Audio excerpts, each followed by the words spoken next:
Chapitre 13. Sortie. Cependant, les nains étaient assis dans les ténèbres, et le silence s'établit autour d'eux. Ils mangèrent peu et parlèrent peu. Ils ne pouvaient évaluer l'écoulement du temps, et ils osaient à peine bouger, car le murmure de leur voix se répercutait dans le tunnel. Ils s'assoupissaient, ils s'éveillaient toujours dans l'obscurité et dans un silence continu.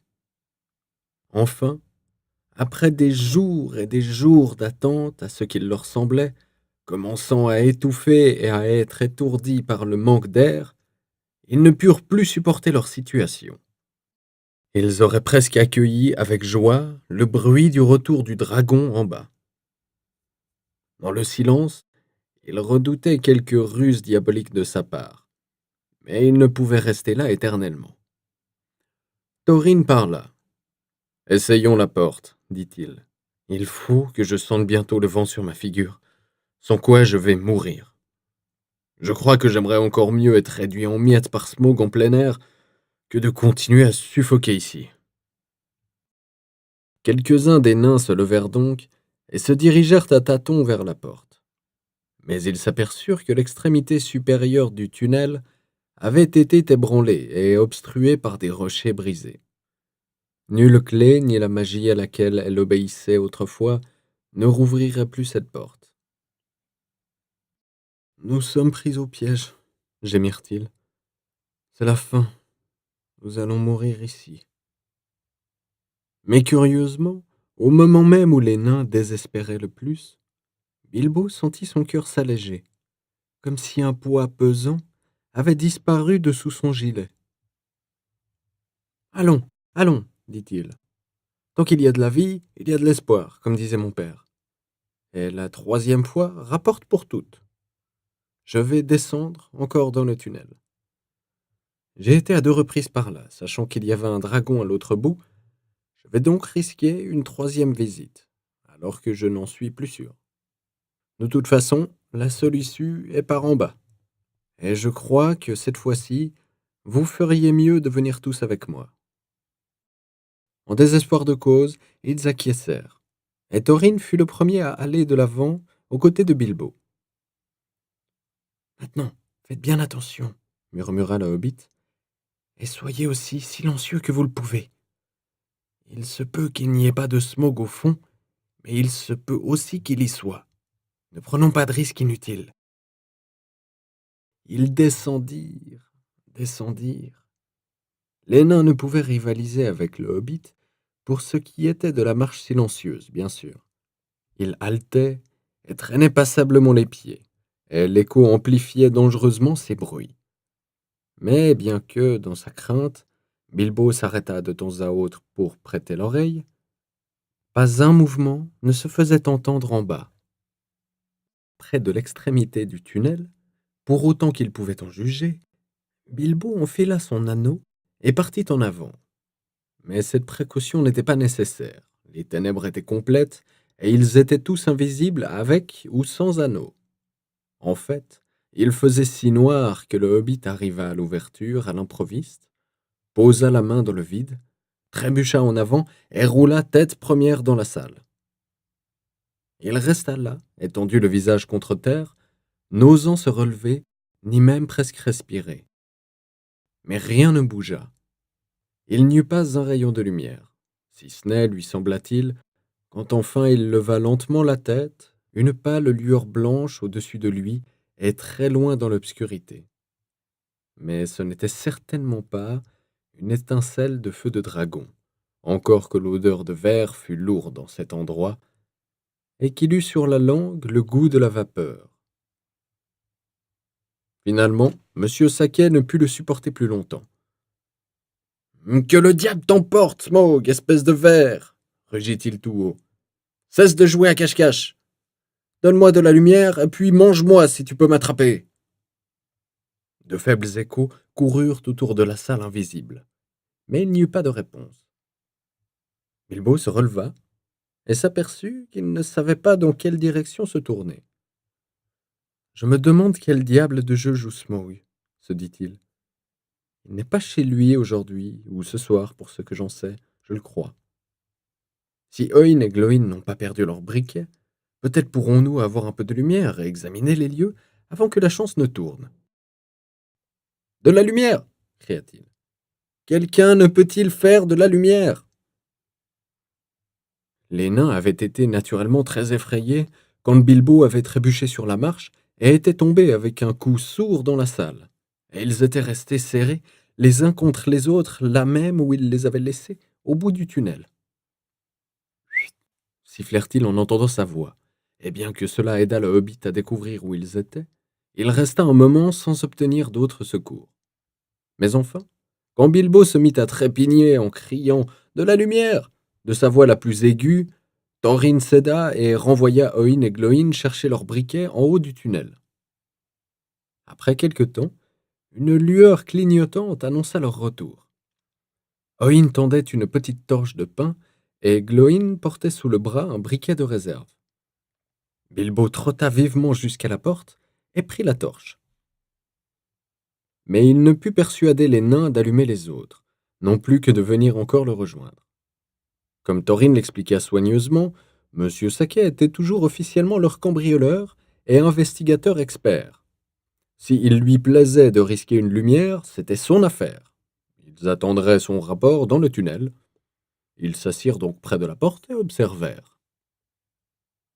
Ils virent la petite forme sombre du hobbit traverser la salle, tenant bien haut sa minuscule lumière.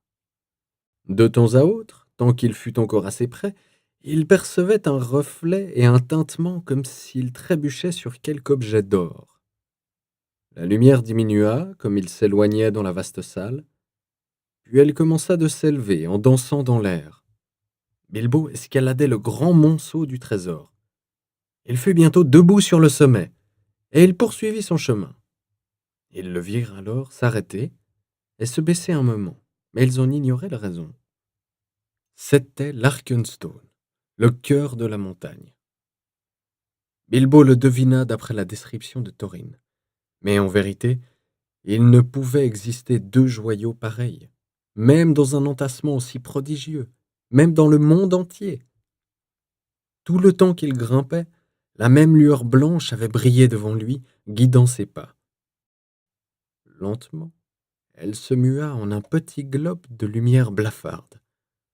Et maintenant, comme il approchait, ce globe se teintait à la surface d'un scintillement multicolore, réfléchi de la lumière vacillante de sa torche. Enfin, il abaissa son regard sur la pierre, et il eut le souffle coupé. Le grand joyau brillait à ses pieds de sa propre lumière interne, et pourtant, taillé et façonné par les nains qui l'avaient sorti du cœur de la montagne il y avait bien longtemps, il saisissait toute lumière qui tombait sur lui et la transformait en des milliers d'étincelles au rayonnement blanc, irisé de tous les reflets de l'arc-en-ciel. Soudain, le bras de Bilbo s'avança, attiré par l'enchantement de la pierre. Sa petite main ne pouvait se refermer dessus, car c'était une grande et lourde gemme. Mais il la souleva, ferma les yeux et la mit dans sa poche la plus profonde. Maintenant, je suis un cambrioleur, pour de vrai, pensa-t-il. Mais je suppose qu'il va me falloir en parler aux nains, un jour ou l'autre. Ils ont bien dit que je pourrais choisir ma propre part, et je crois que je choisirai ceci. Dussent-ils même prendre tout le reste? Il avait tout de même le désagréable sentiment que le choix qui lui avait été reconnu ne s'étendait pas à cette pierre merveilleuse, et qu'il en découlerait un jour quelques difficultés. Il repartit. Il redescendit de l'autre côté de l'amoncellement, et l'étincelle de sa torche disparut de la vue des nains qui l'observaient. Mais bientôt, ils la virent de nouveau au loin. Bilbo s'éloignait sur le sol de la salle. Il poursuivit son chemin jusqu'aux grandes portes qui se trouvaient de l'autre côté, et là, un courant d'air le rafraîchit, mais faillit en même temps éteindre sa lumière. Jetant un coup d'œil timide, il aperçut de vastes couloirs et le pied indistinct d'un grand escalier qui montait dans l'obscurité. Mais il n'y avait toujours aucun signe, ni aucun son de Smaug. Bilbo allait se retourner et revenir, quand une forme noire fonça sur lui et frôla son visage. Il sursauta en poussant un cri aigu, trébucha en arrière et dégringola.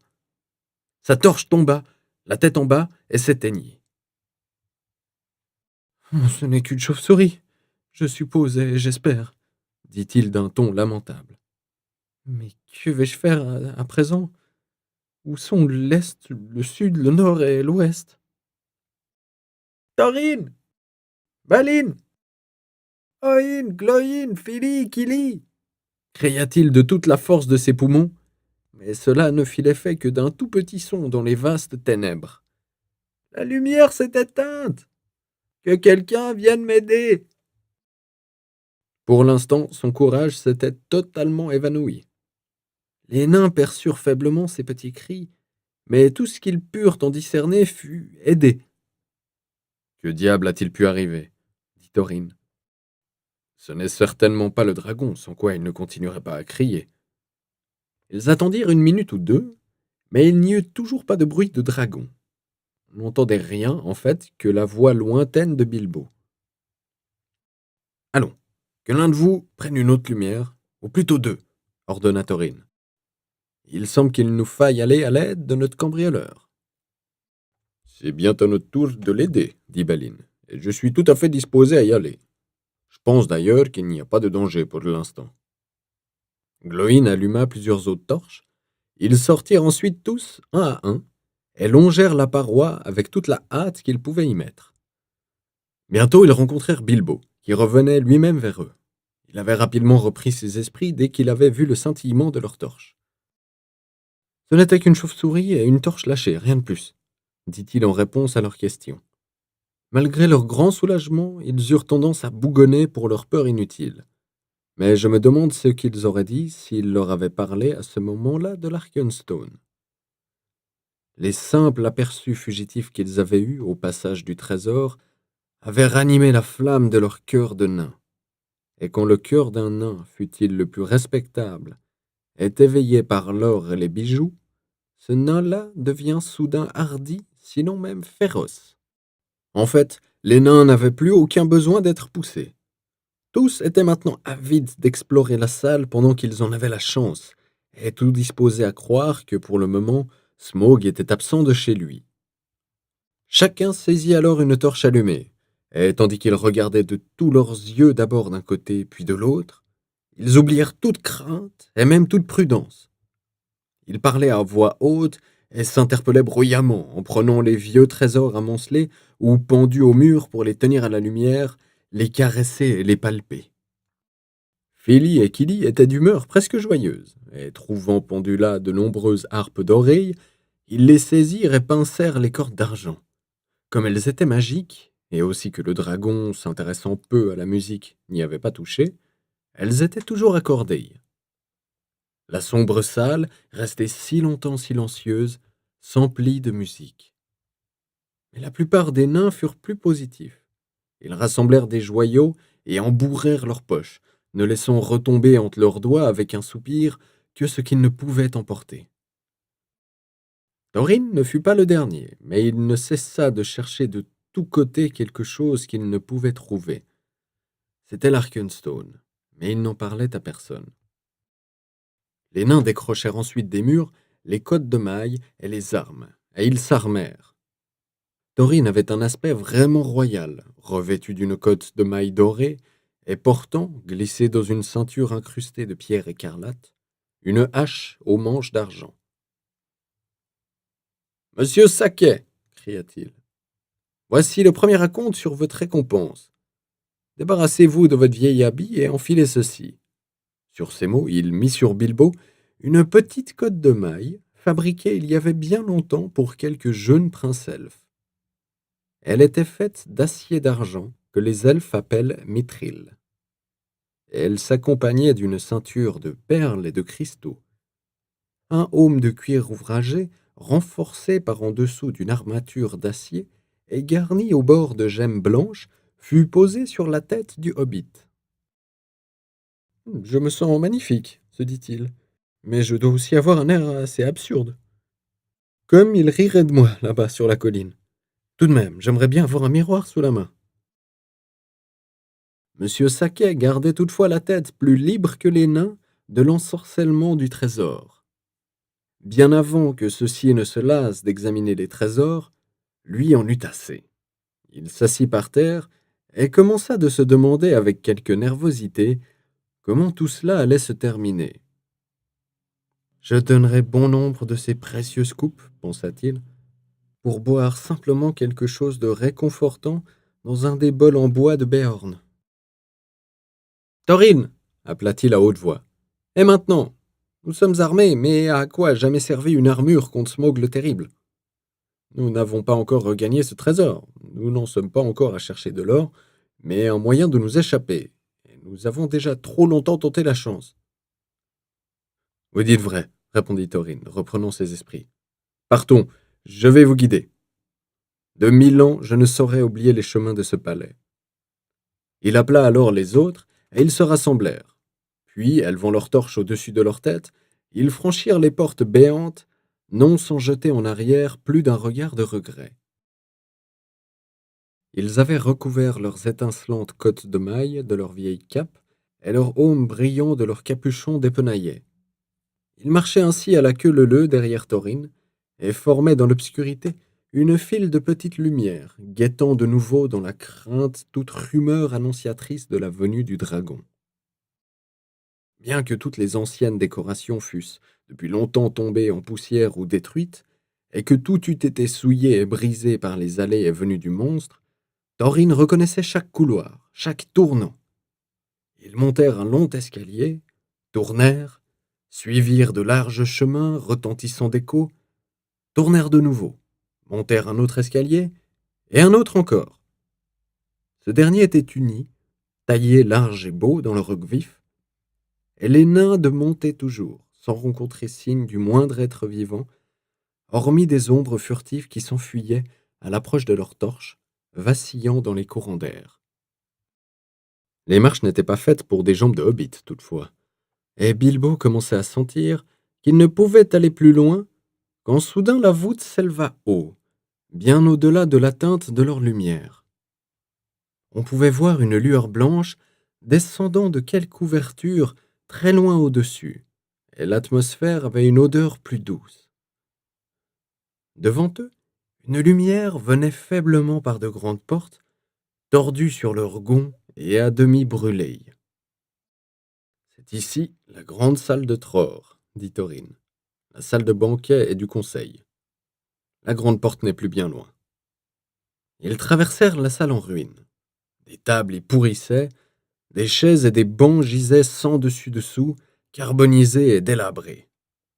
Des crânes et des ossements étaient épars sur le sol au milieu de pots à vin, de bols, de cornes à boire et de poussière. Comme ils passaient encore d'autres portes à l'extrémité opposée, un bruit d'eau atteignit leurs oreilles, et la lumière grise prit soudain plus de consistance. Voilà la source de la rivière courante, dit Taurine. D'ici, elle se précipite vers la porte. Suivons-la. D'une ouverture sombre dans une paroi de rocher sortait une eau bouillonnante qui s'écoulait en tourbillonnant par un lit étroit. L'art de main ancienne l'avait travaillé de façon à le rendre rectiligne et profond, et il était bordé d'une voie pavée de pierre assez large pour plusieurs hommes de front. Ils suivirent vivement celle-ci, et voilà qu'après un large tournant, ils se trouvèrent devant la pleine lumière du jour. En face d'eux s'élevait une haute arche qui montrait encore par en dessous des fragments de vieux bois sculptés, tout usés, brisés en éclats et noircis. Un soleil embrumé projetait sa lumière pâle entre les bras de la montagne, et des rayons d'or tombaient sur le pavement du seuil. Des chauves-souris, tirées de leur sommeil par les torches fumantes, tournoyèrent en émoi au-dessus de leur tête. Et comme ils s'élançaient à l'extérieur, leurs pieds glissèrent sur des pieds émoussés et usés par le passage du dragon. Devant eux, à présent, l'eau tombait avec bruit et descendait en écumant vers la vallée. Ils jetèrent à terre leurs pâles torches et contemplèrent le spectacle de leurs yeux éblouis. Ils étaient parvenus à la grande porte et ils surplombaient Dale. « Eh bien, s'écria Bilbo, Je ne me serais jamais attendu à regarder de cette porte vers l'extérieur, et je n'aurais jamais cru non plus être si heureux de revoir le soleil et de sentir le vent sur ma figure. Mais que le vent est froid. Il l'était, ce vent aigre qui soufflait de l'est comme une menace de l'hiver approchant. Il tournoyait au-dessus et autour des bras de la montagne pour descendre jusque dans la vallée en soupirant parmi les rochers. Après le long temps passé dans les profondeurs étouffantes des cavernes hantées par le dragon, il frissonnait au soleil.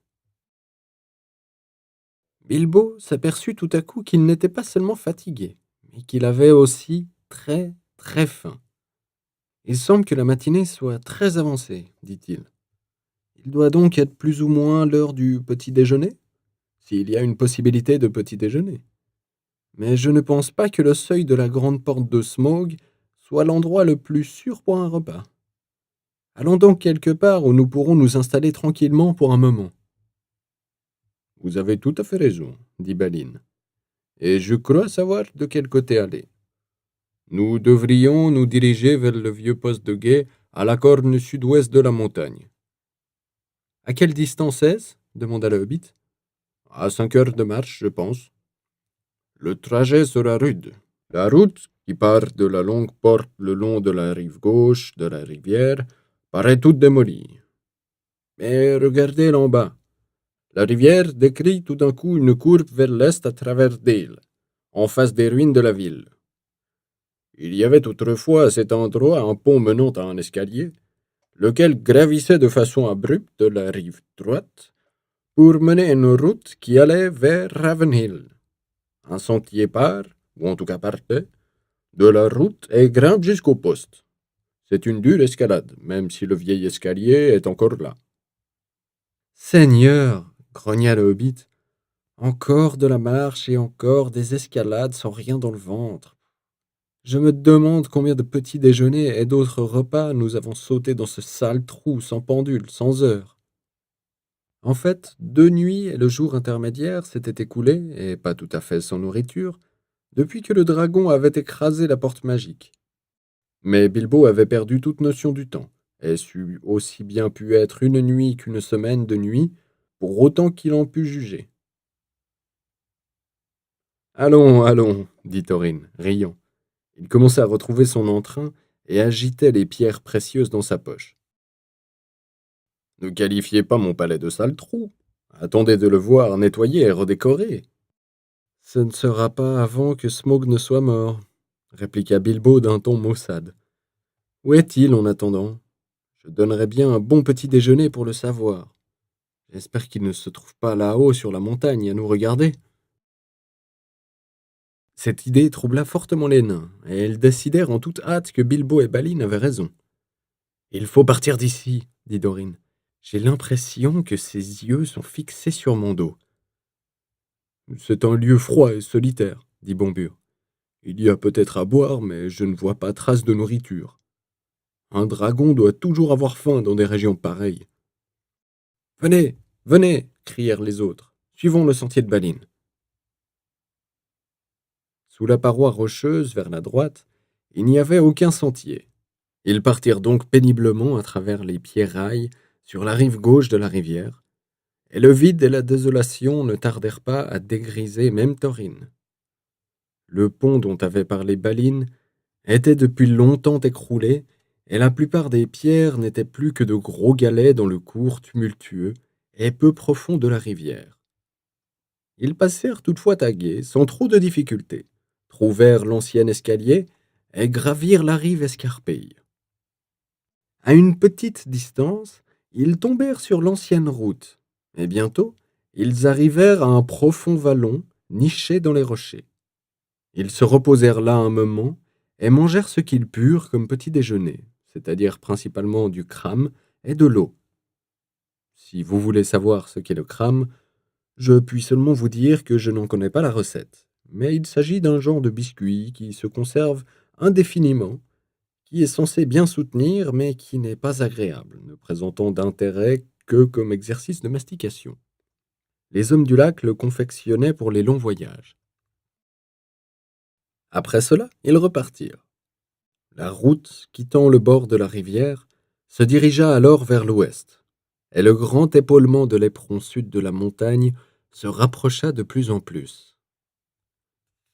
Ils atteignirent enfin le sentier qui montait en pente raide, et ils cheminèrent lourdement l'un derrière l'autre jusqu'au moment où ils arrivèrent finalement, tard dans l'après-midi, au haut de la crête, d'où ils virent le soleil hivernal descendre vers l'ouest. Ils trouvèrent là un endroit plat, entouré de 3 côtés par un mur, mais borné au nord par une paroi rocheuse où il y avait une ouverture semblable à une porte. De cette porte, la vue s'étendait vers l'est, le sud et l'ouest. Ici, dans l'ancien temps, dit Balin, nous maintenions toujours des guetteurs, et cette porte, là derrière, mène à une pièce creusée dans le roc pour faire un corps de garde. Il y avait plusieurs installations semblables autour de la montagne, mais la surveillance n'était guère nécessaire du temps de notre prospérité.